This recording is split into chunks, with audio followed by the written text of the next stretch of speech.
Welcome to the OhSoSpurs podcast. In today's episode, you're going to get a quick debrief on that West Ham game, but most importantly, alongside a Bodo local, we're going to be previewing our next game on Thursday. Those missing players, what does it mean? What is that going to do to the lineup, score predictions? And we're going to discuss the argument of, is the Europa League a devalued tournament without Champions League teams dropping in, or should that have been the format all along? So, to discuss that all with us today is our guest, Sander. How are you, Sander? Good to have you on again. It was great to see you at the game on Thursday. And for those who didn't hear the first episode, Sander's been to over 30 Spurs games, lives in Norway, lives in Bodø, so knows all about both clubs at a deep level, and it's brilliant. And the feedback was great from you on the last leg, Sander. So we'll have you on all pods, not just ones that involve Bodø, because they might be a bit rare.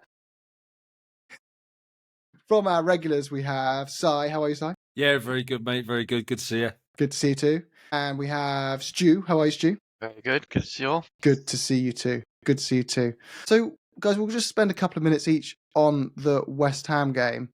Stu, I'll start with you, mate. The lineup, the amount of rotation, do you feel that was the right or wrong mix and kind of perception on the performance and the result? How important was it? Do you want to give us your summary of the game? Yeah, I mean, I don't have any qualms with the lineup. The only thing I would say is I felt a bit sorry for Gray having to play at right back again after I'm sure he'd have been chomping at the bit to have another chance to kind of show he can play in midfield. But obviously, Ange is not going to play anyone in the back four that is going to start on Thursday. So I totally understand why Gray was put in at right back. And if you look at the side, a lot of people are saying, it's a B side, etc. But it's not that inexperienced a side either. It was still, a side with Kulu, a side with Basuma, Sarr, who were kind of the main midfielders at the Great 10, winning 10-game unbeaten streak at the beginning of last season. And we had our two wingers up front who most people wanted starting anyway for many games. So I wasn't too unhappy with the lineup, but the performance obviously wasn't the best. But then again, you got to take the positives. We didn't lose. This was their cup final. They had nothing else to play for except beat us at their home ground, and they weren't able to do it. And it's a place I think we haven't been particularly good at anyway with our full strength sides. Wasn't the end of the world. Good point. Yeah. Si, do you have anything else to add to that? Do you agree largely with Stu? Yeah, for me, I get it and I understand it, and the focus has got to be on, the second leg this week. I just wonder if the benefits outweigh the downside sometimes of chopping and changing the team so much. I mean, when you look at the Van de Ven Romero partnership at the back, I'm not sure it would have done them that much harm to get another game together. They've been out for a long time. They're not that. They can't be that tired. And is he being overprotective? Maybe, given what's happened, and maybe he's being overprotective because of what happened in the middle of the park. And he thought, if we've lost Maddison, if we've lost Berval, can I afford to lose Van de Ven to a hamstring or Romero to a suspension or something? I don't know. And maybe he's just being overcautious because all our eggs are in the one basket, and it doesn't really matter a jot whether we finish 16th, 15th, 17th, except for there's a couple of million quid up per place in the Premier League, but we're not going to make that much back now. Might make 5 or 6 million more by finishing a few places higher. You could argue that 6 million is, I don't know, that's a 30 million player that's amortised over 5 years. So it is something rather than nothing, but I get it. And listen, it was good to see Tell getting a start, Odeberg getting a start. Yeah, and Richarlison got some minutes into him as well, which I thought was important. He didn't break that. He didn't break down. Maybe he's maybe some stale crisps now rather than some fresh crisps. Maybe he's got a bit more flexibility in him. So I think there was some positive. I thought Tell looked lively for the first half an hour, and Odeberg got a goal. Listen, it was a nothing match, playing for nothing against a nothing team in a nothing stadium. So take it or leave it, really. Some will say, you're always playing for pride to some extent, and those fans who have travelled to go, there's always that. Well, Sander's one of them, actually. He was actually at the game. That's a good point. That's a good road into you, Sander. Do you agree with the guys so far on their comments? Going to the game, do you feel you got your money's worth? Does that even matter? What's your thoughts on all this? The game was not good at all to watch because it was quite boring and the atmosphere wasn't good, even from the West Ham fans, this was the cup final. And everyone was singing a lot in the first half. In the second half, it was barely no one singing. So it was quite a boring game to watch, actually, to be fair. And I think all the changes from Tottenham's side were quite expected. So they wanted to rotate and to have most players fit. Even I also see the point about the relation between the players. It's getting missed out when you don't play too much together. But I think and hopefully this was the best choice by Ange to save most players to be ready for Thursday. It's a tough one, isn't it? I agree. Go on, sorry. This thing though about the players, and Ange said it, you lose the fluidity when you make that many changes. But people talk as though these players don't know each other. They talk as though these players aren't on the same training pitch as each other every single day of their life. So I do find that a little bit difficult sometimes. I guess that it's the difference between fitness and match fitness and the sharpness of playing alongside people on a regular basis on match days. But the drop-off, I don't think, should be as much as what it is sometimes when we make those significant changes.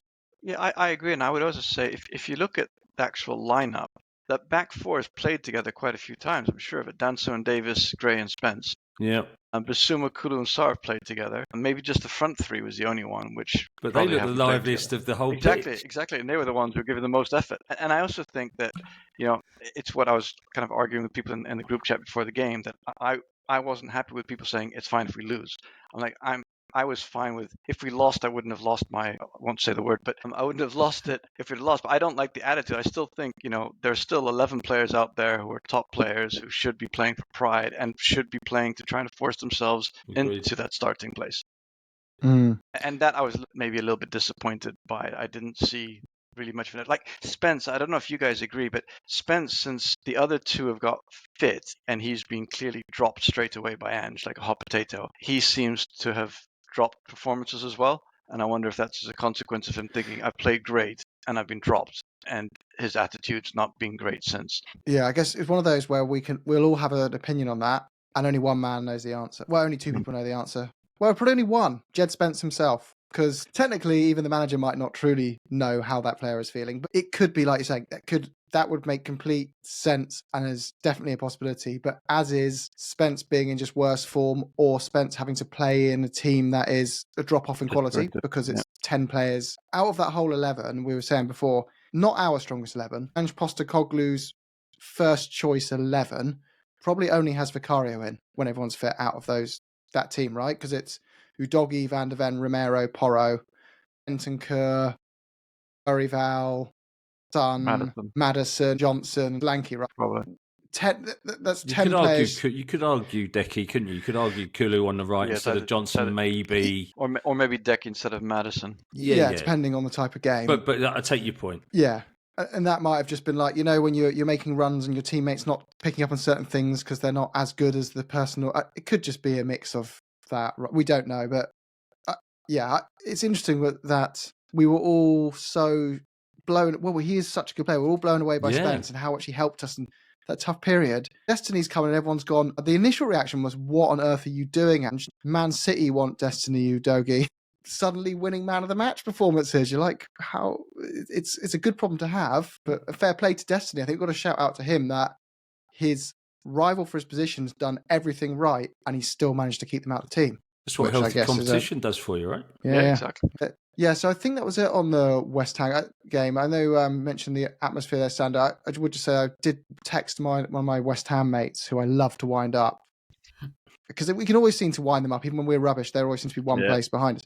And he was like, I was like, you couldn't even be at a C team. He's like, yeah, I know, we're rubbish. I don't have any fight left to argue with you anymore. It's just completely broken. So that might be where the atmosphere's done. They're just done. They're just broken. But, are they still happy that they sacked Moyes? Oh, that's a good question. I'll ask him, actually. I very much doubt it. I'll ask him. I'll try and look back. I was just going to scroll through my messages and see, but I was going to take me way too long to go back. I was going to search term Moyes and see. But yeah, the next bit we wanted to talk about was after our game against Bodø, was their players, according to our media, effectively called us like rubbish and said we pressed like school children. Sander, like that was the translated version. Excuse me, Science, you may well speak Norwegian, but I'm just going to side with Sander here for a second. Little rusty. Yeah. What was the consensus from you in your hometown? Like, is that how the club feels and the fans feel, that we were rubbish? And no, I don't think so. I think everyone sees Tottenham as a good team, and Tottenham played a great game on Thursday. I think there was only one player which said these words. He said the press play from Tottenham isn't good, and it's like a mid-table Eliteserie team compared to Tottenham's just a press play compared to a mid-table Eliteserie team. So that's all he's saying. It's just I guess we get stereotyped as this ultra aggressive pressing team. We haven't really been doing that for a while. It's just still that the media narrative is we just run around like headless chickens chasing everyone, and the ball ends up in our own net every 5 minutes. We did against Liverpool, but we've evolved a lot from that, and I do think there's been a lot more changes than we get credit for. And Ange, it was interesting actually. The last leg, I should touch on it. Like, did you guys see the tactical changes in the first leg from how we've played at the earlier part of the season in the league? Because there's a big discussion over, I've had 3 schools of thought here. One is the players have taken it into their own hands, and they're now calling the shots on how we play. And I see Stu shaking his head, and I'm internally trying not to shove my opinion out here that I think that's just mind-boggling crazy. But please tell me if you do disagree with me. But I just can't see a world in which Pedro Porro's rallied the troops and told them to play differently. And anyway, and then the other bit was we're not playing differently. We just got lucky. And the third, and there was another one that we tried to play ultra aggressive, but we just weren't good enough, so just kept on giving up, and then just kind of luckily found space when we got to the halfway line. But then there's the other option that our manager does know what they're doing and changed the tactics for that game and got it right for that game. I know he hasn't got it right all season, but for that game he did. Start with you then, Stu. Go on, we'll go back across the room. And what do you think? There is no way that Ange is allowing players to just do what they like on the pitch. No way in hell is he allowing that to happen. And anyone that suggests otherwise is not followed what that man has done his entire career as a coach. There's no way he's allowing a mutiny. And the way the players speak about him as well is clearly that they have too much respect to just say, screw what you're saying, we're going to do what we want. And we're taking over. There's no way I believe that for a second. So what's your thoughts on this? Is there a mutiny in the camp? No. Did Ange, we know he hasn't got it right every game, but did he get it right for this one? Did he make those adjustments? Does he deserve credit, or is it less than that? What do you think? You would say that the 3-1 scoreline would indicate that there was an element of getting it right. I think a couple of things. I think we were happier to let Bodo have the ball in their own defensive third a lot more than what we would normally press. I think we sat more in a mid block than a high press. And when we did get the ball, we were much more comfortable and confident going longer at times. You saw that from the first goal, which was the long ball from Porro, the cross, and then you saw it for the ball through for Maddison for the second goal. So I think we mixed it up a bit more, and I don't think that the fact that Porro was looking for those long searching balls, that's not just luck and Porro doing it on his own. That's certainly a tactical change from the boss. So I think there's that. I mean, we let a goal slip in, and that's just a lack of concentration on our part. Again, I mean, we let ourselves down time and time again on that side. Yeah, the possession stats over the last few games have been more equal, haven't they? Yeah. We're not pressing and closing down and having that 65, 70, 75% possession that we've had in previous games. So I would say that that's definitely a tactical change. And I don't think it's the players doing it on their own, because you wouldn't get all 11 players plus subs buying into a mutiny, and Ange wouldn't have it. Yeah. Sander, any different viewpoint from you on there?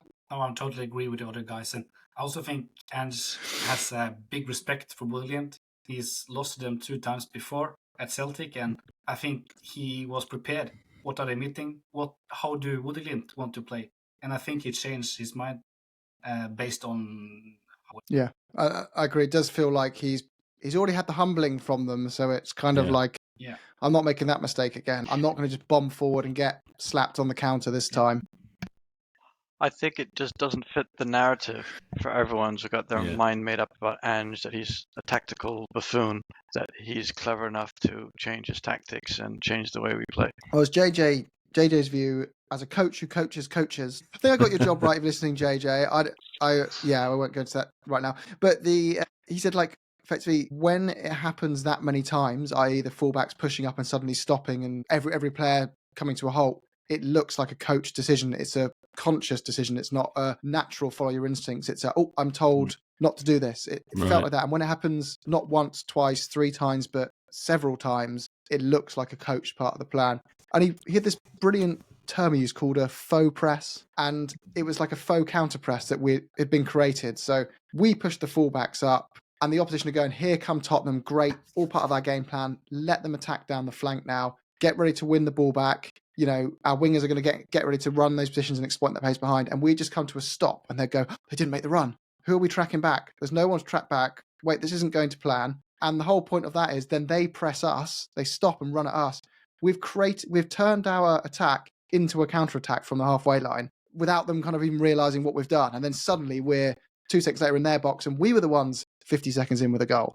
It was so nice to see what it must feel like being on the other side of the fence this season. But Sander, going into the next game, lineup changes. There's 3 first-team players coming back for them, 3 first-team players going out for us.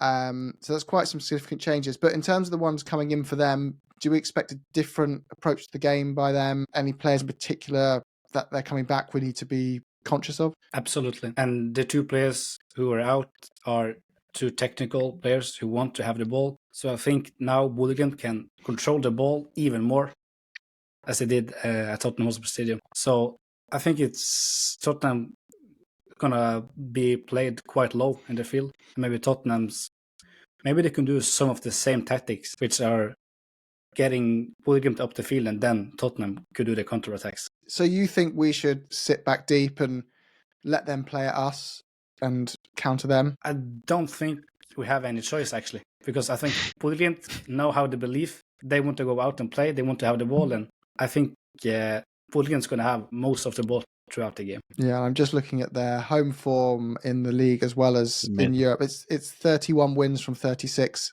in European games they've got.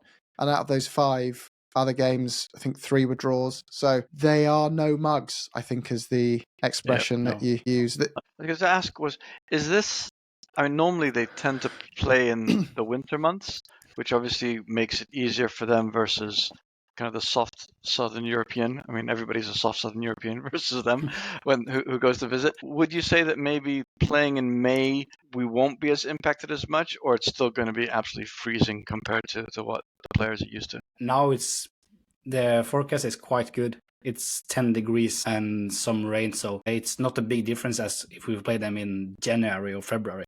That could be freezing cold and snow as well, but now it's going to be okay. So I think the biggest difference now is just the artificial grass. Is the pitch quite small as well at Bodo? No, I think it's a regular size to other European football pitch. Okay, good.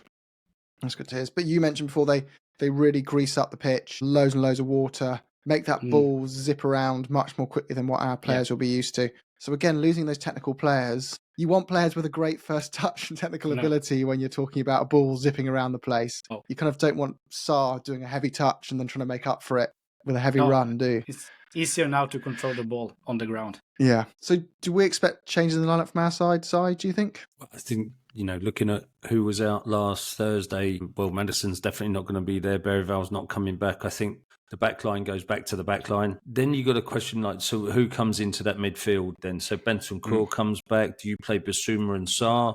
Do you bring Decky into the midfield, have OhSoSpurs maybe on the right with Tell on the left? And it sounds like Solanke's good enough. Just minor knock, wasn't it? I think he's back for Thursday with Richie on the bench maybe. Or does he go with Richie on the left like he did for the start last time because that paid some dividends? It all depends what he expects. I guess the longer the game goes on, the more Bodø Glimt have to come on to us and therefore potentially leave spaces in behind. But how deep do we want to sit when we know that concentration isn't, if we were top trumps, concentration wouldn't be a winning hand for us, right? We give up possession a little bit and our concentration at times is not what it should be. So I wonder, and listen, we had the similar sort of thing going to Frankfurt, right? 1-1. Frankfurt have not scored at home all season until we went there and we did a job. So can we do a job? Yeah. Is it going to be easy? Absolutely not. Yeah, that's a good question. I think the argument's always on the wings, really. Like, who plays there? Like, you either go, fair to Richarlison, he's got all his critics for understandable reasons in many ways, but he does deserve credit for just being a constant He's a menace. nuisance. He's an absolute nuisance when he's out. And he's big, he's powerful. And, you know, I'm on record on here as not being his biggest fan. But when he does put himself about, he does make a nuisance of himself and he causes disruption. So, but then with the ball zipping around, would Tell be better on the left to try and get at the fullbacks? So hard to say. Like, Sander, would you say aerial threats through Richarlison is more valuable than maybe? Who would you pick? One of the central backs were out in London, and he may be back and is more physical than the one who played. So I think it depends on who play on the central backs. But I think if you saw the first goal when he was with the right back in the duel before the goal, I think that's maybe a target man on further wide in the pitch, not in the central against the big central backs. But if it's on the right back, it may be a difference in a style of play. We could make it difficult for Glimt in the defense. I think also, if you look at the West Ham game, the only player who was subbed off was Richie. So I don't know if that's also kind of giving an inkling to the way Ange is thinking about starting him on Thursday. I think Ange has got to plan for it, that it might go to extra time. And therefore you can't, when one of your strikers is just coming back from an injury, and if he is fit, will only be fit probably to play 60 minutes, you can't start him and Richarlison. Like, you may want to, and it may be in a dream world when everyone is fit the best option, but I think his hands will be tied on that decision. It will be made for him that he just can't start. Does anyone know what happened to Scarlett? Oof, that's a good question. He's in the Europa squad, isn't he? He is, but he hasn't even been on the bench for us. I was expecting to see him on the bench against West Ham, but Mikey Moore was back on the bench, wasn't he? So he looked a bit lively when he came on, to be fair. He did. Yeah, I lost in the last 20 minutes of the game, I lost my internet, so I couldn't continue to watch the game. Yeah, which was he looked pretty good. He looked fit, he looked strong, made some runs, nice touches. Yeah, looked confident. Good. So that's good to see. And I guess, Jim, to your point about the Richarlison and Solanke, do they start? Well, then you've got the option if Solanke then does come off, Richarlison goes to the middle, and then you've got Mikey Moore or Tell to come on later on in the game on that left-hand side. That might be a consideration. We sit here week in, week out trying to predict what side Ange is going to put out, and then we see the team 70 minutes before kickoff, and it's like, oh right, true.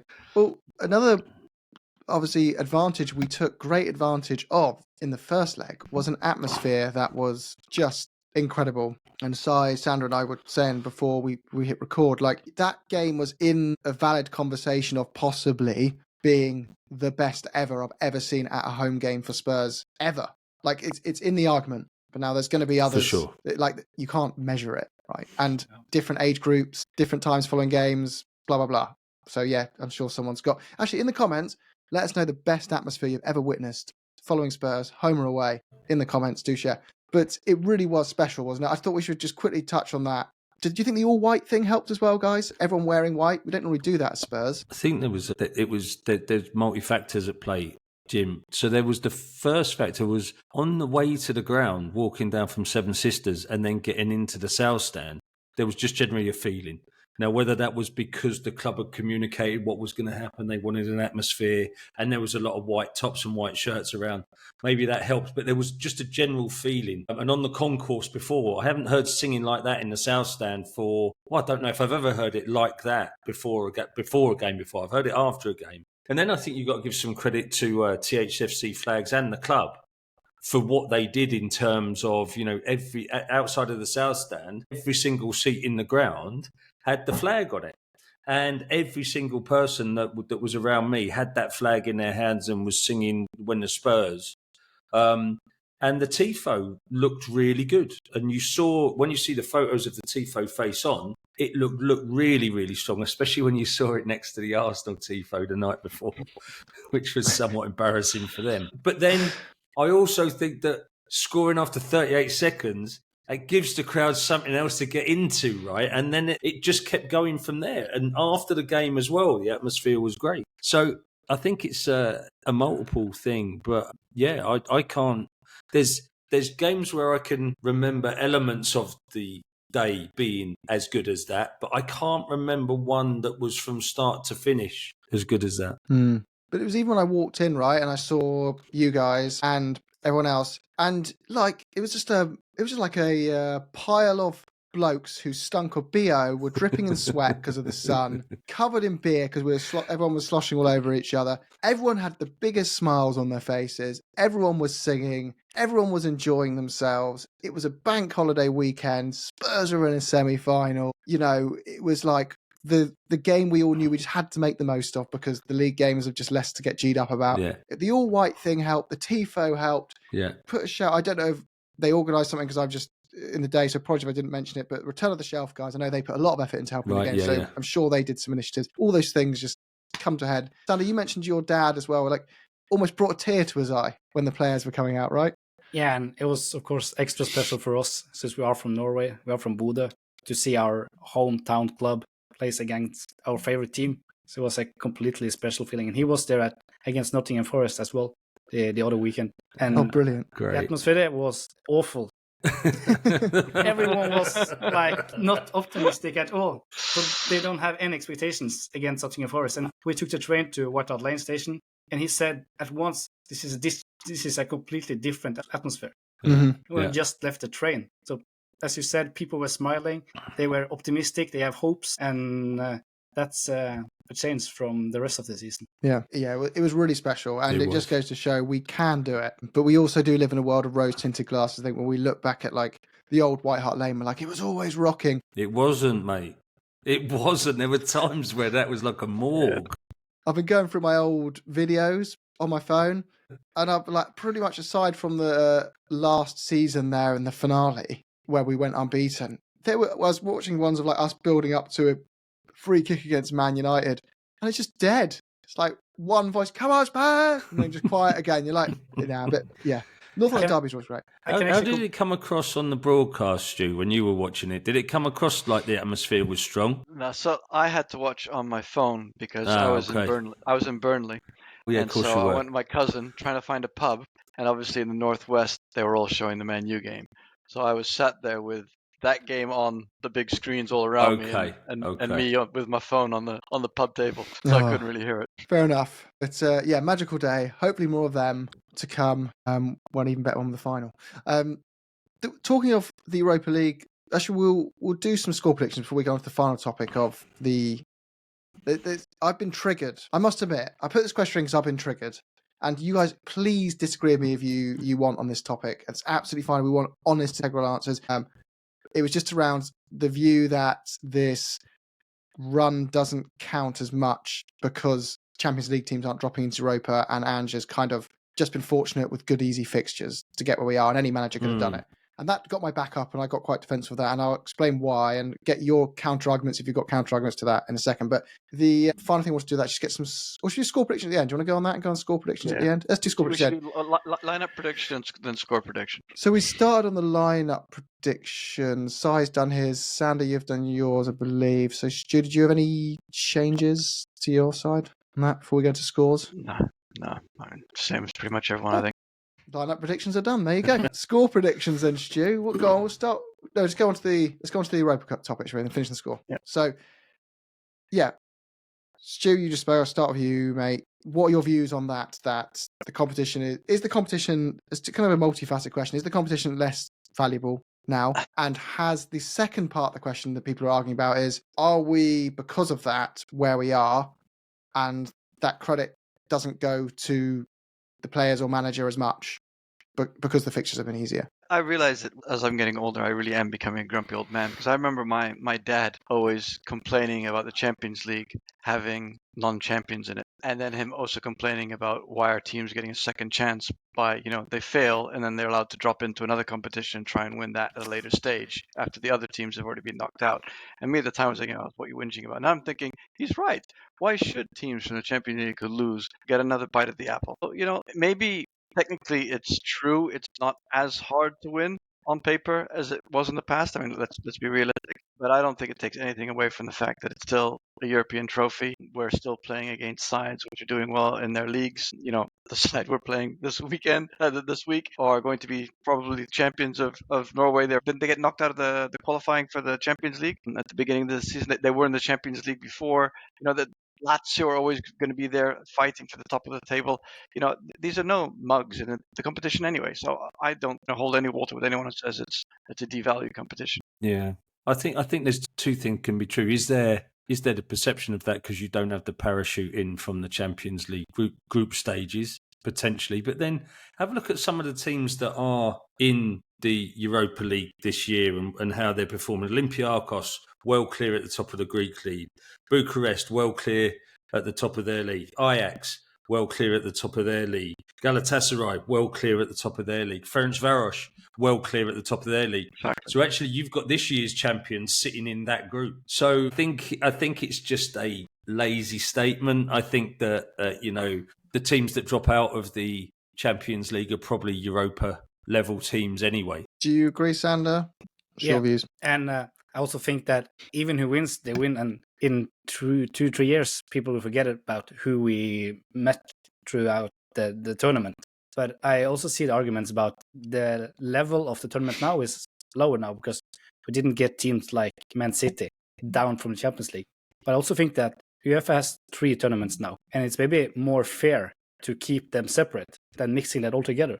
Then you can just add one big league. So now I think it's maybe more fair that Champions League teams meeting Champions League teams, and if you're out, you're out, as Stuart say. So I think there is an argument to say if you win one of the lower leagues, should you go into the next league up next season? I think there's a valid argument to say if you win the Europa League, you qualify for the Europa League as winners the next season. You go back into the same competition because there's no way you can defend the title either. No, it's true. I guess the counter to that is it's the ways of qualifying for the league are over a league season be consistently tied up with the same few clubs that others can't compete with over 38 games unless they get really lucky and someone runs your club like the Man United run. But you're not like Nottingham Forest can't take on Man City every season in the way they'd like to, but being in the Europa League gives them a pathway of getting in through a knockout tournament and the jeopardy and the randomness. But I get your point. You can't have it both ways. You can't say no one's allowed to drop in, but we get to jump up. It's a bit. But I think. I mean, how can it really annoyed me, Matt Law's article about getting in through the back door, because how can you justify finishing 5th in your league is better than winning a trophy? Yeah, that's true. It doesn't make any sense. Yeah. That's true. I mean, I think what they're doing is they're devaluing the Champions League by having 5 teams out of the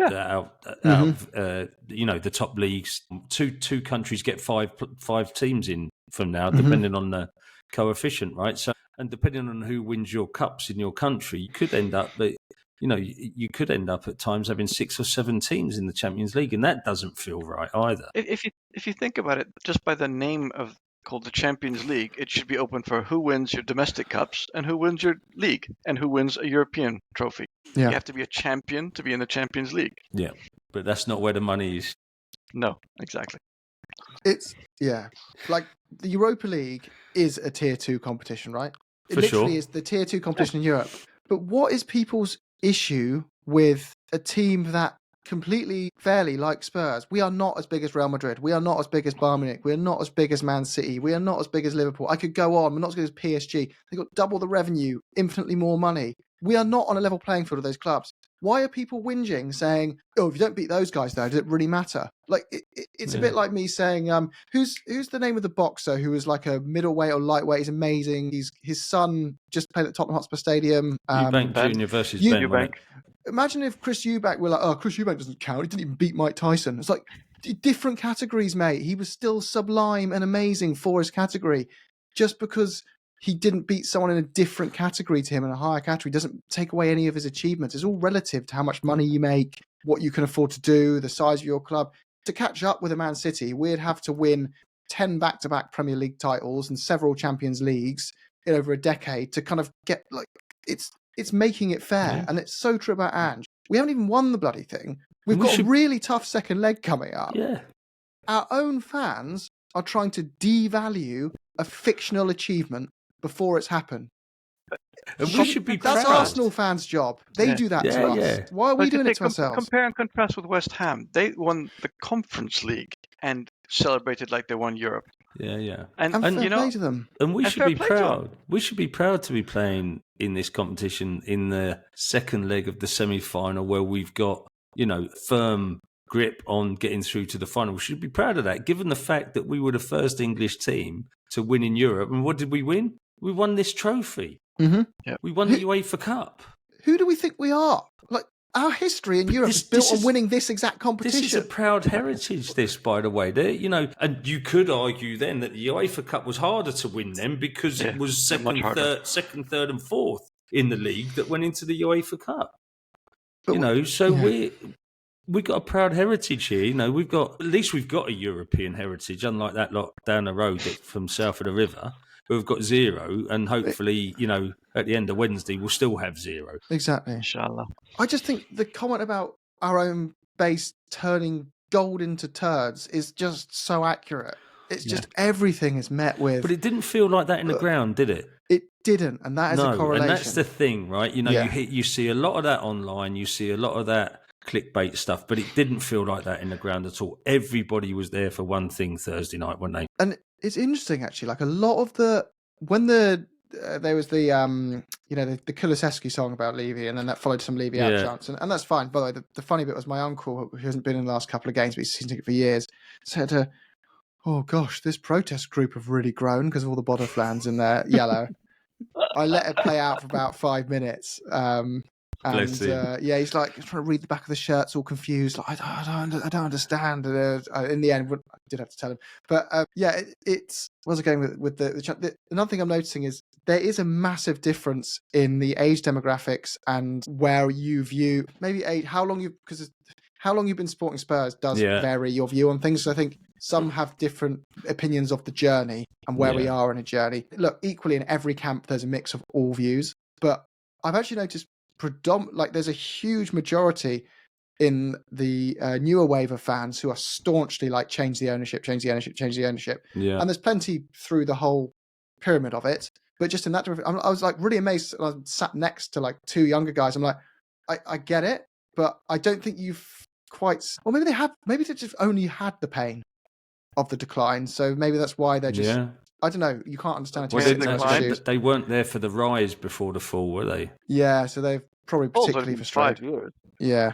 But I mean, like, I'm talking like teenage age group. Like you would have actually, you start supporting Spurs, you're growing into it, and you're like, why every season am I going backwards? And they weren't experiencing that late 80s, early 90s. Yeah. That pit of despair that we were in, where Klinsmann saved us from relegation against Wimbledon on the last day of the season. That's proper.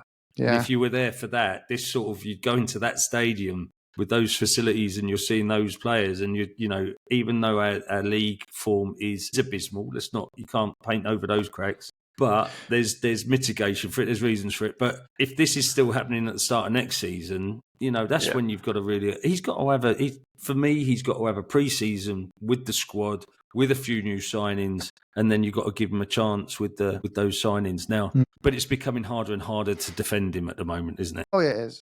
And we shouldn't blindly defend someone just because absolutely he can't be dogmatic in views. If he's not the man to take us forward, we should be openly showing that opinion that he's not. Sander, like your view, they Change of Tottenham have taken your club's local town's branding under its wing. What's the sentiment in Norway around the ownership, just roughly? I'm interested to know, actually. Is it split? Is there a general consensus? About Tottenham? Yeah. Yeah, I think as the people who are shouting highest are they who want Levy out. Yeah. Because they who doesn't care, they doesn't talk too much about it. Right. But I think the people who want him out, they're talking and they're writing and they want him out. I think we, in a way, should be grateful to what he has done for the club, because without him, we wouldn't have this amazing stadium, which we have. So in many ways, we should be grateful. And of course, we can talk about the results isn't good enough, but I think we should be happy for many things that has happened to the club. Yeah. I mean, for every bad thing, you can find a good counter, and for every good counter, you can find a bad counter. Absolutely. So that you can understand why anyone will be on either side, to be fair, because that's why the argument goes in loops. For every good thing that's happened, mistakes there to argue counter it. So anyway, guys, quick score predictions. Finish off. Sander, what do you reckon? I hope 2-1 to Tottenham. You hope? What do you believe? I think we could have extra time. So I think it could be 3-1 to Glimt. Oh, then that's what I think, actually, but I hope Tottenham win, of course. Sander, so what happens in penalties then? You've got to go all the way with your prediction. Yeah. And then Tottenham will score in extra time, so Tottenham will win. Okay. Tottenham to win 4-3 overall. Go on, side you would you think? I think it's going to be a draw. I think I'm going to go Stu, score prediction with us losing and grabbing the equaliser. That's exactly what I was going to say. 2-2. I think we're going to go 1-0 down. We're going to get an equaliser. They're going to score again, and their last 5 minutes they're going to be throwing everybody forward, and we're going to hit them on a counter to make it 2-2. I think we could even go 2-0 down. I think it's going to be squeaky bum time. I think we could go 2-0 down and then fight back and get a late. If we concede first, I think it's going to be real difficult.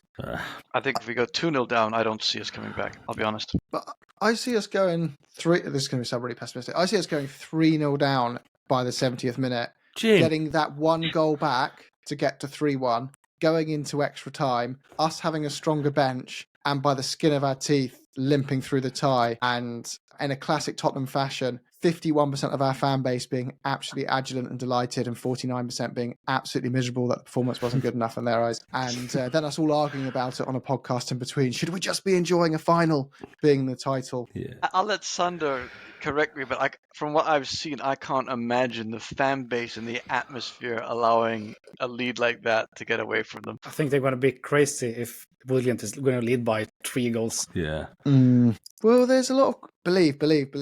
Right, hopefully I believe one of your guys' score predictions over mine. But up the Spurs. Go on, you Spurs. Come on, you Spurs. Come on.